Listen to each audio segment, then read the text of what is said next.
Habari hii inatokea jijini Arusha na ripoti ni mwandishi msomi naitwa Korumba Lebabas. Katika kukabiliana na changamoto za kupata fedha kwa ajili ya kutatua changamoto za dharura ambazo zinaweza kuwakabili mawakili nchini, baadhi yao wameamua kuanzisha kikundi chao cha kijamii kiitwacho Wakili Welfare Mkoba, wenye lengo la kuunganisha nguvu za kifedha kwa kuchangia kwa kila mwanachama kidogo kidogo hadi kufikia kwenye lengo kuu la kuwa na benki ya mawakili, kama hapa anavyoeleza mwenyekiti wa kikundi hicho. Wakili msomi Leitetia Ntaganzwa alisema hayo katika mkutano mkuu wa umoja huo uliofanyika jijini Arusha.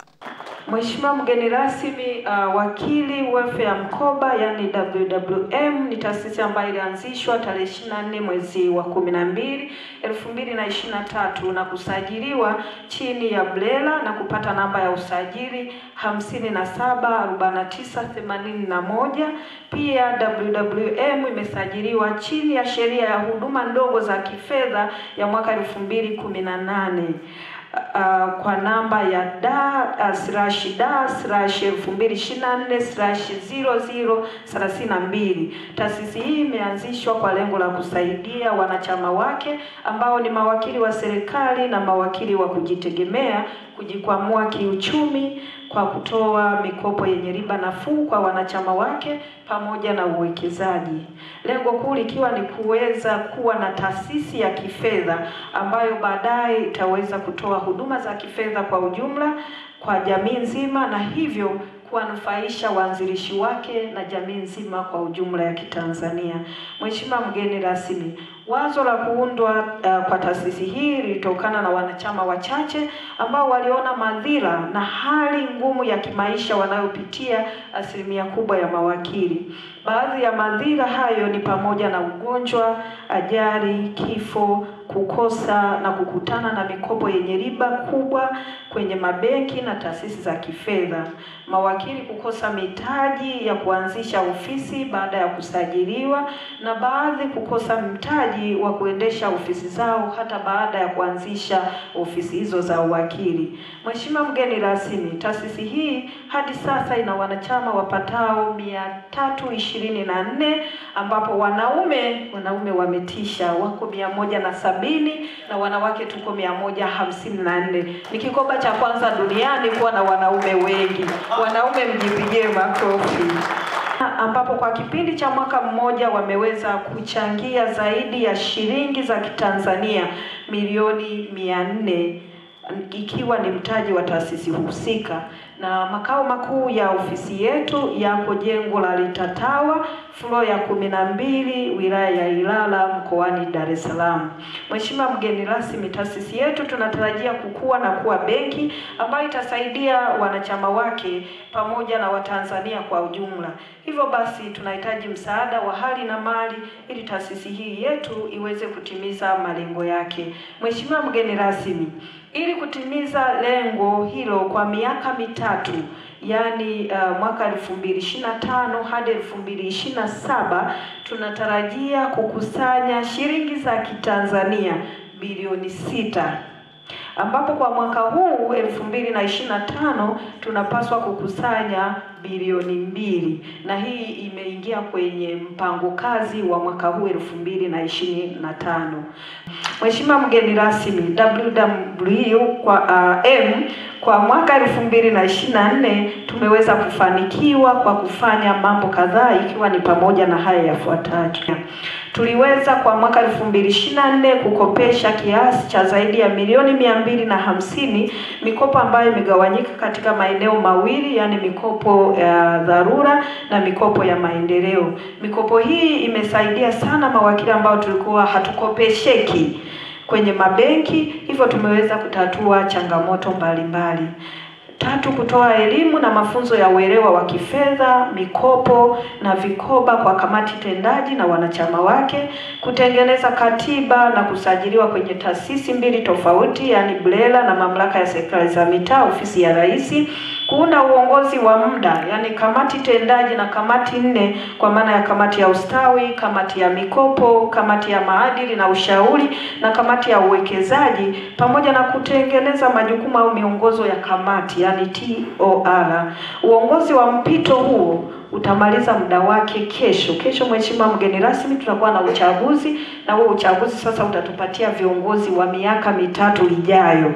Lakini miongoni mwa wageni waalikwa katika mkutano huo ni Mheshimiwa Jaji Ilvin Mugata ambaye ni jaji wa Mahakama Kuu Kanda ya Arusha, ambaye alipongeza uanzishwaji wa umoja huo. Umoja ni nguvu, utengano ni udhaifu. Ya pili, kidole kimoja hakivunji chawa. Umoja huu pia ni ufufuo wa maono ya rais wa awamu ya 3 hayati Benjamin Mkapa, ambaye aliamini kwamba mtaji wa maskini ni nguvu zake.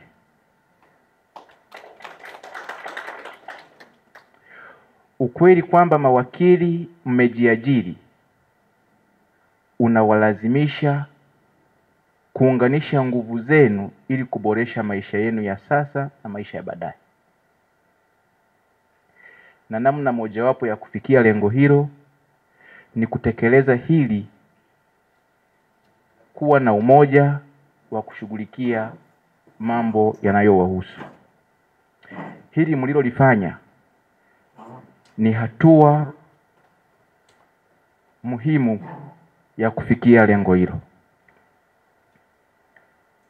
Naomba niseme hongereni sana kwa kuanzisha kikundi cha kusaidiana. Kikubwa zaidi ni kikundi chenye lengo la kukua hadi kuwa na hadhi ya benki. Haya ni maono makubwa, lakini ni lengo linalofikika kama mtaendelea na utaratibu mliojiwekea.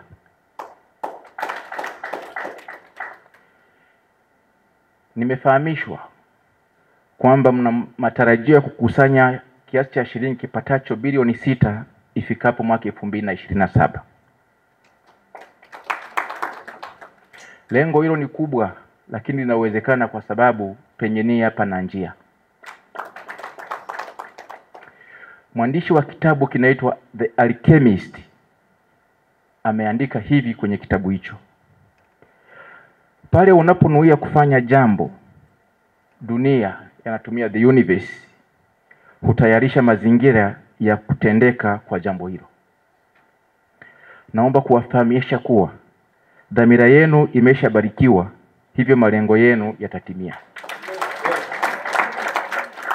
Wakili Welfare Mkoba si kwa ajili yenu, na wahakikishia hivyo, bali kwa ajili ya vizazi vijavyo, nanyi mtakumbukwa tu kwa kuandika historia. Ninawatakieni mkutano mwema. Natarajia mtafikia maazimio mahususi ya kutekeleza kuelekea kutimiza malengo yenu ya 2027.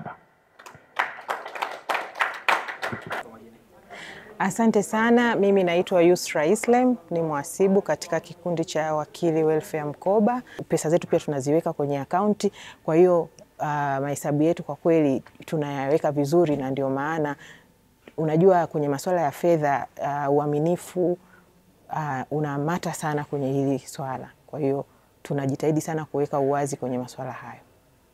Kwa hiyo kiufupi tuko mikono salama, kwa sababu sisi wenyewe kama wanasheria hatuwezi kusema kwamba tuende kinyume na sheria, na tunaendelea kuweka vitu sawa day by day ili kila kitu kiweze kwenda vizuri. Kutoa kwa wanasheria ama wakili ambao labda hawafahamu hili, wanawezaje kujiunga na kuwa pamoja?